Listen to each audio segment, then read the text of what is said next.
কাল রাতে আমাদের হয়েছিল বিরিয়ানি, আর সেই জন্যে চলে এসেছিলো চিকেন। আর আমার শুধু কাজ ছিল চিকেনটাকে ভালো করে ধুয়ে দেওয়া, সেটার জন্য আমি চিকেনটাকে আজার করে নিলাম। এবার আমি শুধু পিসগুলো দেখে আমার মাথাটা খারাপ হয়ে গেছে। ও মোটামুটি এই 10-12টা পিসে ও বোধহয় 2 কেজি চিকেন নিয়ে চলে এসেছে। আমি শুধু পিসগুলোকে এক এক করে দেখছিলাম। শুধু তোমরাও দেখো পিসগুলোর কী অবস্থা। এক একটা ঠিক আছে, এইটা দেখো একবারে 1 হাত, দেখছো?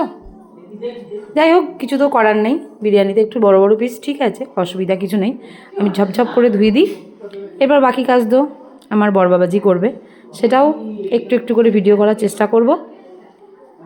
একদম চিকেন ধোয়া রেডি। আর এখানে ম্যারিনেট করার জন্য চিকেন একদম রেডি, মশলা টশলা দিয়ে, আদা পেস্ট, রসুন পেস্ট এসব দিয়ে। আর এখানে চালটাকেও ভিজতে দেওয়া হয়ে গেছে। আর এখানে ম্যারিনেট করা কমপ্লিট। এবার এদিকে চলছে বেরেস্তার জন্য পেঁয়াজ ভাজা। একদম ডুবো ডুবো তেলে ভালো করে একদম খড়িয়ে পেঁয়াজটাকে ভাজা হচ্ছে। আর চাল ফুটে গেছে, এই তো 70% নাকি 80% করতে হয়। তারপরেও চালের ওপরে লেয়ারিংও কমপ্লিট হয়ে গেছে, ওপরে বেরেস্তা দিয়ে সাজানো হয়ে গেছে। আমার একবারে বিরিয়ানির প্রিপারেশন একদম ঝটঝট। এখানে হাঁড়ি চেপেও গেছে তাওয়ার ওপরে। ওর আবার ইনোভেটিভ আইডিয়া, সেটা আমি শেয়ার করছি শেষকালে, কীভাবে হাঁড়িটা প্রিপেয়ার করেছে শেষ। একদম ফুল স্টিমে কিছুক্ষণ দেওয়ার পর লো স্টিমে করা হয়েছে। আর এখানে বিরিয়ানি ওপেন করার জন্য রেডি।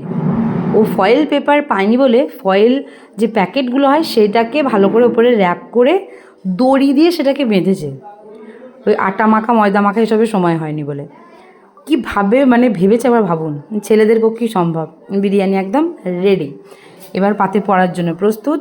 আর এইদিকে স্যালাড। এবার মানুষ বিরিয়ানি কাটছেন। একদম ঝুরঝুরে বিরিয়ানি হয়েছিল, খেতে অসাধারণ হয়েছিল। অনেক নাম করেছি, এত খেটে করেছে, নাম অবশ্যই তার প্রাপ্য। আর খেতে তো অসাধারণ হয়েছিল, নাম এমনিই করব। Too good.